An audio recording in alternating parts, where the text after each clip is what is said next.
Saludos. El día de hoy hablaremos de fisiología respiratoria, capítulo Ventilación pulmonar. A manera de introducción, debemos recordar que el sistema respiratorio cumple múltiples funciones. Entre ellas se encuentra principalmente la respiración, gracias al transporte de oxígeno y dióxido de carbono. Por otro lado, también participa en funciones muy importantes para el organismo, como ser el acto de la fonación, el mantenimiento del equilibrio ácido-base en nuestro medio interno, posee acción metabólica, producción y activación de sustancias, además de su función en la defensa del cuerpo. Si nos centramos en la función respiratoria, hay que tomar en cuenta también que ésta debe mantenerse regulada en diferentes situaciones fisiológicas, como por ejemplo en el ejercicio, durante el sueño, el embarazo y el envejecimiento. Además, también esta función debe regularse de forma apropiada de acuerdo al medio ambiente en el que se vive, ya sea en la costa o en la altura geográfica. Por otro lado, también se toma en cuenta las situaciones especiales como por ejemplo la práctica del buceo, la profesión de los astronautas o, más importante aún, aplicado en la clínica, los procedimientos anestésicos. De esta forma, el sistema respiratorio participa como un sistema primordial del mantenimiento de la homeostasis, pues gracias a que produce el intercambio gaseoso, mantiene constantes dentro de rangos de valor homeostáticos las concentraciones tanto de oxígeno como de dióxido de carbono. Este intercambio gaseoso ocurre a nivel de tres fases importantes. La primera corresponde a la fase gaseosa, que hace referencia a la función de los pulmones mediante la mecánica ventilatoria, tema que avanzamos el día de hoy. En segundo lugar, se encuentra la fase sanguínea, quiere decir la participación de los glóbulos rojos de la sangre y el aparato cardiovascular para el transporte tanto de oxígeno como de dióxido de carbono, desde los pulmones hasta los tejidos para enviar el oxígeno y desde los tejidos hacia los pulmones para eliminar el dióxido de carbono. Y la fase final es la tisular, en la cual justamente se produce la entrega del oxígeno a las células para que a nivel de las mitocondrias puedan emplearla para la producción de trifosfato de adenosina, es decir, la energía celular. Así, el proceso de la respiración no es un acto llevado a cabo solamente a través de la mecánica ventilatoria, sino que compone todo un sistema de respiración en el que se incluyen múltiples órganos, aparatos y sistemas relacionados para este fin.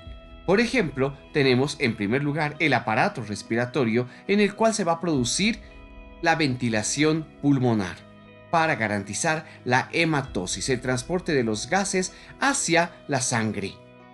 Luego entra en juego el sistema nervioso central, que es quien regula este proceso respiratorio de forma automática a partir del centro respiratorio que se encuentra en el bulbo. Además, también debemos destacar la participación del sistema cardiovascular, como lo habíamos visto en los capítulos correspondientes, gracias a la función de la bomba cardíaca capaz de impulsar la sangre a través del árbol arterial. Puede permitirse la entrega de oxígeno y nutrientes a las células, y gracias al retorno venoso puede recogerse de las células el dióxido de carbono y ser enviado hasta la cámara derecha del corazón y desde esta enviarse a los pulmones para ser eliminado el dióxido de carbono a nivel alveolar mediante la expiración. Por último, muy importante destacar la participación del sistema hemático, es decir, los glóbulos rojos, gracias a la proteína que encierran, que es la hemoglobina, que es la principal forma de transporte de gases, como lo veremos en las clases posteriores. De esta forma podemos comprender que el primer paso para generar esta gran función respiratoria corresponde a la ventilación pulmonar. Esta ventilación se refiere al flujo de entrada y salida de aire entre la atmósfera y los alvéolos pulmonares. Dicho proceso ventilatorio es un acto netamente mecánico, en el que participan todas las estructuras, músculos y huesos del tórax. De esta forma, podemos comprender que la mecánica ventilatoria hace referencia a la capacidad que poseen nuestros pulmones para expandirse y contraerse, y gracias a esto producir el movimiento de aire, el intercambio de aire entre nuestros alvéolos pulmonares y la atmósfera. Esto se realiza de dos maneras. En primer lugar, gracias al movimiento del diafragma, y en segundo lugar, gracias al movimiento de las costillas. En cuanto al movimiento del diafragma, debemos destacar que éste puede moverse hacia arriba o hacia abajo. Durante la inspiración, la contracción del diafragma hace que se pueda mover hacia abajo, expandiendo los pulmones y permitiendo que se produzca la inspiración. Por el otro lado, durante la expiración se produce la relajación del diafragma y éste tiende a ir hacia arriba, disminuyendo el volumen pulmonar y por lo tanto produciendo la salida de aire hacia el medio exterior. Con respecto al movimiento de las costillas, hay que destacar que durante la inspiración, la contracción de ciertos grupos musculares producen la elevación de la caja torácica, mientras que durante la expiración, la contracción de otros músculos pueden hacer que la caja torácica descienda. De esta forma, podemos clasificar a los músculos como inspiratorios cuando elevan la caja torácica y expiratorios cuando producen el descenso de la caja torácica. Entre los músculos inspiratorios, el más importante es el diafragma, pues es el que participa en la respiración normal, tranquila, en reposo. Además, esta inspiración puede verse reforzada gracias a la contracción de los intercostales externos, que tienen la función de elevar la caja torácica, ampliando así sus diámetros anteroposterior y transversal. Por otro lado, los músculos expiratorios, es decir, que descienden la caja torácica, son los intercostales internos y los rectos del abdomen. Hay que destacar que cuando existe gran esfuerzo respiratorio, la inspiración requiere de la colaboración de músculos accesorios de la respiración, entre los cuales podemos destacar como los más importantes a los esternocleidomastoideos, los serratos y los escalenos. Hay que destacar también que mientras más grande sea el esfuerzo respiratorio, mayor también será el número de los músculos accesorios que participarán en esta mecánica ventilatoria. El proceso de hematosis o intercambio gaseoso ocurre en la última generación de la división de las vías aéreas inferiores, es decir, a nivel de las estructuras denominadas sacos alveolares. A este nivel se garantiza una gran superficie de contacto entre el aire contenido dentro de los alvéolos y su contraparte sanguínea contenida por el endotelio de los capilares alveolares. Una característica muy interesante es que el número de alvéolos y por lo tanto la superficie de intercambio gaseoso tiende a aumentar desde las primeras etapas de nuestra vida. Así podemos ver, por ejemplo, que un recién nacido posee aproximadamente un número de 24 millones de alvéolos, con una superficie de intercambio gaseoso de aproximadamente 2.4 metros cuadrados. Este número de alvéolos va incrementándose a medida que crecemos, y en un adulto podemos encontrar aproximadamente 300 a 600 millones de alvéolos en los pulmones, con una superficie de intercambio gaseoso muy grande de aproximadamente 75 metros cuadrados. Para poder comprender de forma adecuada el proceso de la ventilación, debemos aclarar ciertos conceptos tales como la presión alveolar. Hay que destacar que los gases que se encuentran en el exterior, en el medio ambiente, están sometidos a la presión atmosférica, que a nivel del mar corresponde a 760 milímetros de mercurio. En condiciones normales, cuando todos los músculos del aparato respiratorio se encuentran en reposo, es decir, cuando se encuentran en el punto de equilibrio del sistema respiratorio, cuando, por ejemplo, ha finalizado la expiración pasiva. En este preciso momento, la presión alveolar es igual a la presión atmosférica, es decir, la presión atmosférica, que era de 760 milímetros de mercurio, se iguala dentro del alveolo con un valor similar, 760 milímetros de mercurio. Es común utilizar el valor de referencia como cero, ya que no existe gradiente de presión entre el exterior y el interior del alveolo. En este sentido, en este preciso momento respiratorio no existiría movimiento de aire, ya que los gases atmosféricos deben desplazarse como consecuencia de gradientes de presión. Como lo habíamos mencionado previamente, los diámetros torácicos se incrementan durante la inspiración gracias a la contracción de los músculos intercostales externos que elevan las primeras costillas y por otro lado la contracción del diafragma, que al contraerse, ésta desciende. Todos estos procesos permiten disminuir la presión alveolar desde su valor de 0 en el equilibrio hacia un valor negativo de menos 1 centímetro de agua. Esto produce un gradiente de presiones capaz de movilizar hacia el interior de las vías aéreas un volumen adecuado de aire, el denominado volumen corriente.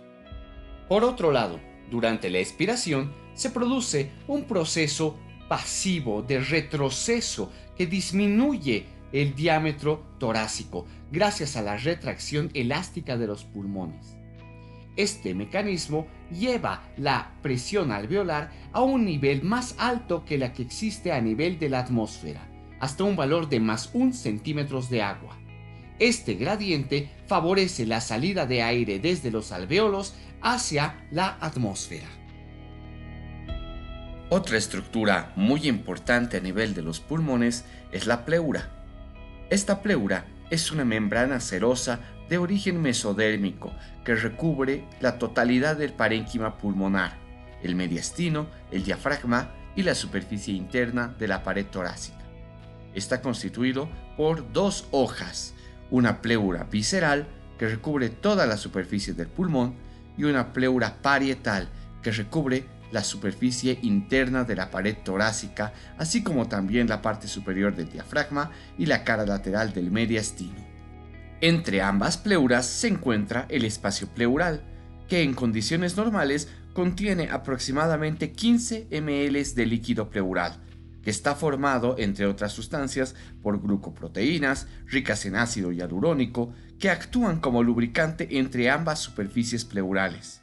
Este líquido es el resultado de un equilibrio fisiológico entre su producción y su absorción. Esta reabsorción se produce principalmente a través de la red linfática de la pleura parietal. La presión pleural es la presión que existe a nivel del líquido que se encuentra dentro del pequeño espacio formado entre las pleuras parietal y visceral. Normalmente existe una ligera aspiración de dicho líquido a través de los linfáticos, lo que condiciona una presión negativa que durante la expiración es de menos 5 centímetros de agua y durante la inspiración se hace mucho más negativa, llegando hasta menos 7 centímetros de agua, tal y como puede verse en la imagen. Un dato todavía más importante es observar que existe una diferencia entre la presión alveolar y pleural que determina la denominada presión transpulmonar, que aumenta durante la inspiración y disminuye durante la expiración, tal y como puede verse en la imagen en la región sombreada de color azul. De esta forma, podríamos calcular la presión transpulmonar durante la inspiración, realizando la diferencia entre la presión alveolar y presión pleural en este momento respiratorio. Podemos observar que, en primer lugar, la presión alveolar en la inspiración es de menos 1 centímetro de agua. A esto le restamos la presión pleural, que es de menos 7 centímetros de agua. dándonos por resultado una presión transpulmonar de más 6 centímetros de agua durante la inspiración. El saber valorar la presión transpulmonar es muy importante, ya que es una medida que nos demuestra las fuerzas elásticas de los pulmones. Así, y a manera de resumen, podemos ver en esta tabla la interacción que existe entre las presiones pleurales y alveolares durante cada momento respiratorio. Así, por ejemplo, la presión pleural durante la inspiración tiene un valor de menos 7 centímetros de agua y en la expiración un valor de menos 5 centímetros de agua. Por otro lado, la presión alveolar durante la inspiración alcanza un valor de menos 1 centímetro de agua y durante la expiración más 1 centímetro de agua. Hay que destacar también que la inspiración tiene una duración en tiempo menor que la expiración. Observen que la inspiración dura solo 2 segundos, mientras que la expiración tiene una duración de 3 segundos. Ahora hablaremos de la distensibilidad pulmonar. Esta se define como el volumen que se expande en los pulmones por cada aumento unitario de presión transpulmonar.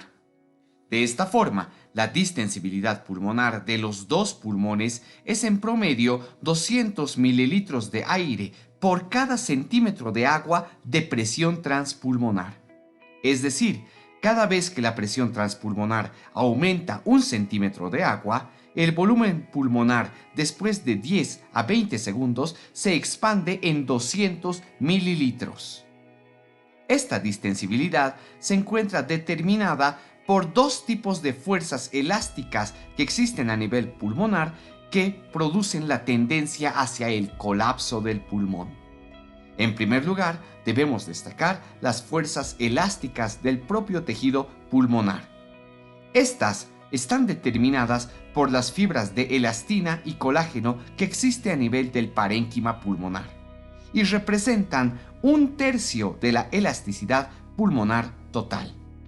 En segundo lugar, debemos destacar las fuerzas elásticas por la tensión superficial del líquido intraalveolar. Cuando los pulmones están llenos de aire, hay una especie de contacto entre el aire alveolar y el líquido alveolar, el cual produce el efecto llamado tensión superficial, que representa 2/3 de la elasticidad pulmonar total.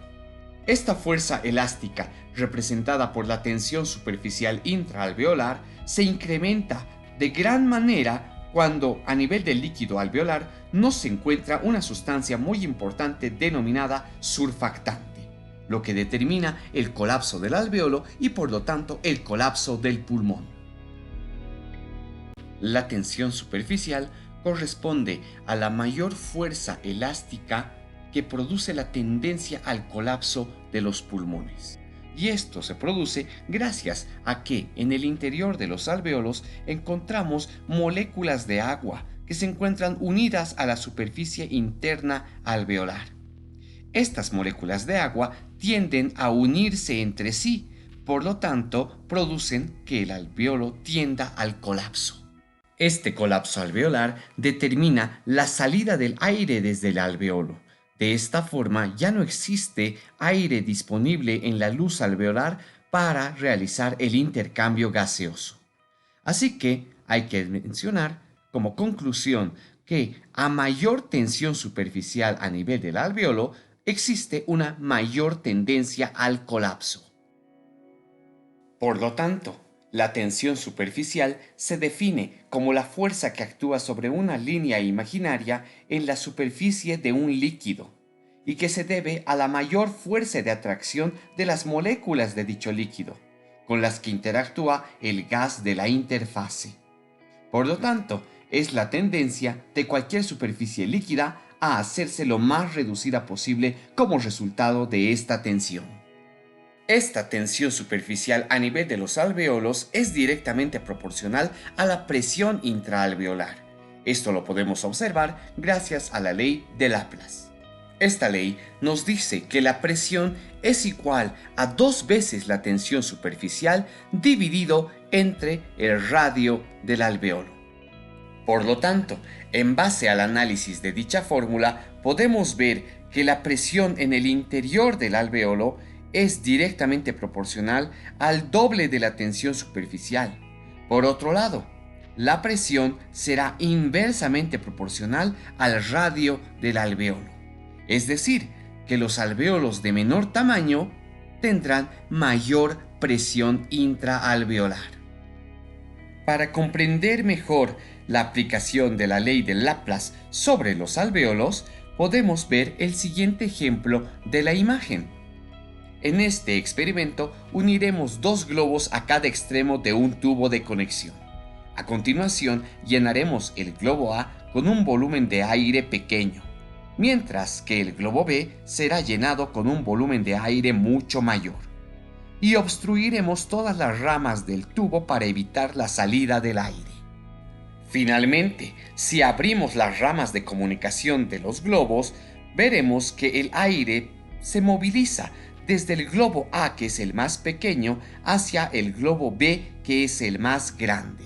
Es decir, hay una tendencia de que se vacíe el aire desde el globo más pequeño hacia el globo más grande.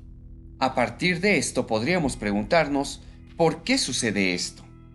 Hay que destacar que, al igual que la tensión superficial, el globo que tendrá mayor presión será aquel que tiene menor radio. Por lo tanto, en este caso, el globo A tiene mayor presión que el globo B. Y no olvidemos que el aire se mueve en base a gradientes de presión. Esto determina que el aire escape del globo pequeño hacia el globo más grande. Nuestros pulmones están básicamente compuestos por estructuras similares a las de nuestro experimento. Como podemos ver, la distribución del volumen alveolar no va a ser homogénea, es decir, que en condiciones normales hay alvéolos con más cantidad de aire y por otro lado hay alvéolos con menos cantidad de aire, hay alvéolos grandes y pequeños. Sin embargo, si la ley de Laplace se cumpliera a cabalidad, el pulmón se convertiría en una sola burbuja gigante de aire, ya que existiría la tendencia de que el aire salga de los alvéolos pequeños con dirección hacia los alvéolos de mayor tamaño. En condiciones normales, esto no ocurre, y la razón es la presencia del surfactante dentro de los alvéolos, que reduce la tensión superficial y por lo tanto reduce la presión, evitando que el aire de los alvéolos pequeños se salga hacia los alvéolos más grandes. Ahora hablaremos de la importancia del surfactante alveolar. Los alvéolos de nuestros pulmones están recubiertos internamente por una delgada capa de agua. Es decir, normalmente existe una interfase agua-aire dentro del alvéolo. Esto significa que el oxígeno, para poder difundir desde el alvéolo hacia la sangre, debe atravesar las moléculas de agua de esta fina capa. Ahora bien, estas moléculas de agua tienen características muy particulares, ya que las moléculas de agua tienen cargas eléctricas positivas del hidrógeno y negativas del oxígeno. Esto determina que estén estrechamente unidas entre sí y que tiendan a unirse, a replegarse. De esta forma, como el alvéolo tiene una forma circular, las moléculas generan que el alvéolo tienda a colapsarse y disminuya el área de superficie. Por lo tanto, la interfase aire-agua es uno de los determinantes principales de la tensión superficial. En estas condiciones y en ausencia de surfactante se cumpliría la ley de Laplace. El surfactante es un fosfolípido sintetizado por una célula muy importante, el neumocito tipo 2. Y su principal constituyente es el dipalmitoil fosfatidilcolina. Este surfactante tiene la posibilidad de tener un extremo hidrófobo y uno hidrófilo, que le permite intercalarse entre las moléculas de agua en la interfase agua-aire. Las consecuencias fisiológicas más importantes de la presencia del surfactante dentro del alvéolo son, en primer lugar, que disminuye la tensión superficial alveolar, ya que al estar entre las moléculas de agua impide que éstas tiendan a unirse y por lo tanto que colapsen el alveolo. En los alvéolos de menor radio, el surfactante se encuentra en mayor concentración que en los alvéolos más grandes, y esto implica que los alvéolos de menor radio tengan menor tensión que los alvéolos grandes. Y por el contrario, los alvéolos de mayor radio presentan más presión y por lo tanto tienden a vaciarse en los alvéolos más pequeños. La segunda consecuencia fisiológica del surfactante es que nos ayuda a prevenir el edema alveolar. La presencia de surfactante dentro de los alvéolos disminuye el pasaje de agua desde el capilar hacia el interior del alvéolo. Dicho de otra forma, si no hubiera surfactante, la tensión superficial disminuiría la presión hidrostática del intersticio para favorecer el pasaje de líquido desde los capilares hacia el interior del alvéolo. La presencia de surfactante, por lo tanto, disminuye este efecto y evita que se produzca el edema alveolar. Ahora hablaremos de los volúmenes y capacidades pulmonares. Para medir los volúmenes y capacidades pulmonares existe un método muy sencillo, poco invasivo, que es la espirometría. A partir de esta espirometría podemos realizar el cálculo de los diferentes volúmenes pulmonares.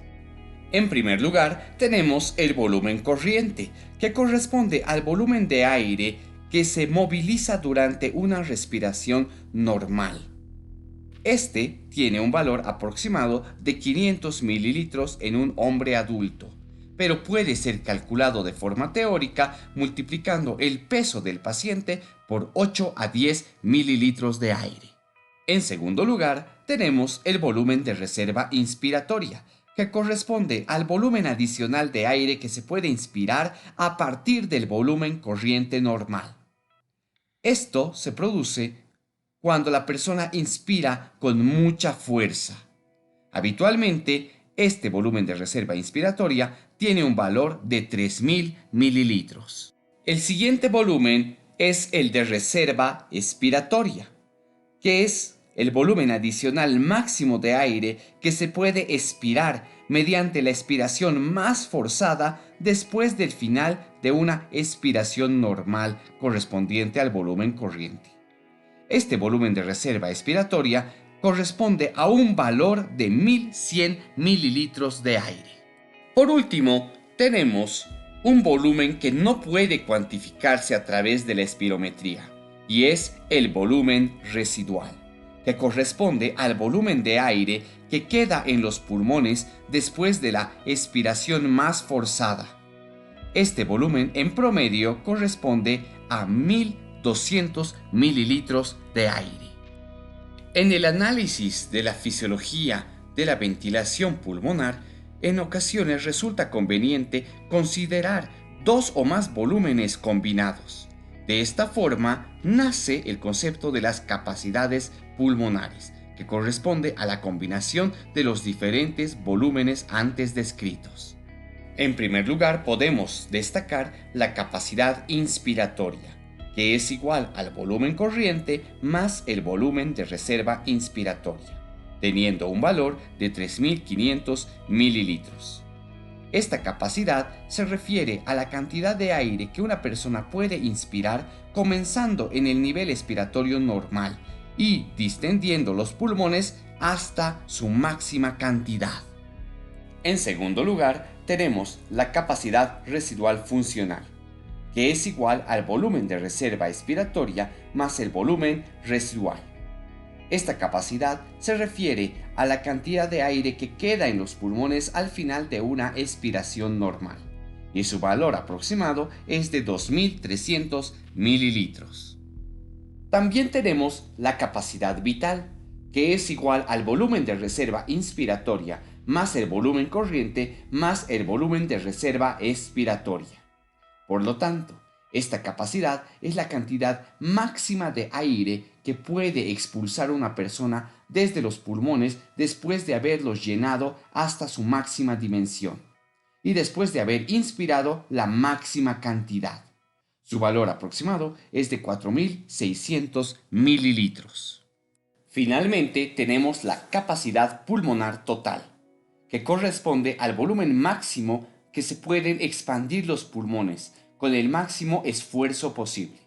Tiene un valor aproximado de 5.800 mililitros y es igual a la capacidad vital más el volumen residual. Todos estos volúmenes y capacidades pulmonares en general pueden ser 20 a 25% menores en las mujeres y pueden aumentar su valor en personas de gran constitución y en los atletas. Otra condición que puede cambiar la cantidad de los volúmenes pulmonares es la altura geográfica. Todos los valores que habíamos mencionado en un inicio corresponden a la medición espirométrica a nivel de la costa. Pero en la altura, por ejemplo a 3.650 metros sobre el nivel del mar, pueden observar en la tabla cómo los volúmenes se incrementan. En primer lugar, el volumen corriente en la altura será de 500 ml, no hay gran variación, pero sí podemos encontrar gran variación a nivel del volumen de reserva inspiratoria, que en la costa era de 3.000 ml y en la altura será de 4.000 mililitros. Lo mismo ocurre con el volumen de reserva expiratoria, que en la costa tenía un valor de 1.100 mililitros y en la altura asciende a 1.200 mililitros. Por último, el volumen residual también se ve afectado por la altura geográfica, con un valor de 1.200 a nivel de la costa y un valor de 1.500 en la altura. Ahora hablaremos del volumen minuto respiratorio. Esto corresponde al volumen corriente que se moviliza con cada ventilación durante un minuto. Por lo tanto, para calcularlo empleamos la fórmula, donde el volumen minuto respiratorio es igual al volumen corriente por la frecuencia respiratoria. Así podemos calcular el volumen minuto respiratorio en el siguiente ejemplo, cuyo volumen corriente es de 500 mililitros y la frecuencia respiratoria es de 15 respiraciones por minuto. Si realizamos la multiplicación, el volumen minuto respiratorio de esta persona sería 7.500 mililitros por minuto. Debemos aclarar que no todo el aire inspirado llega al alvéolo y produce hematosis, ya que aproximadamente 150 ml de aire se pierden a nivel del espacio muerto anatómico. Esta cantidad de aire que queda atrapada en el espacio muerto anatómico también la podemos calcular de forma teórica en base al peso, que corresponde a 2 mililitros por kilogramo de peso corporal. A partir de esto, podemos nosotros ya no calcular el volumen minuto respiratorio, sino tener un volumen minuto alveolar.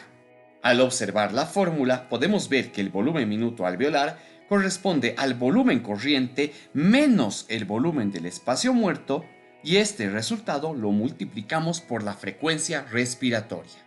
Así podremos realizar el cálculo del siguiente ejemplo, en el cual el volumen corriente corresponde a 500 mililitros, el volumen del espacio muerto a 150 mililitros y la frecuencia respiratoria de 15 respiraciones por minuto. En primer lugar, restamos el volumen corriente menos el volumen del espacio muerto, dándonos un valor de 350 mililitros. Este valor lo multiplicamos por la frecuencia respiratoria, es decir, por 15, y nos da un volumen minuto alveolar de 5.250 mililitros por minuto.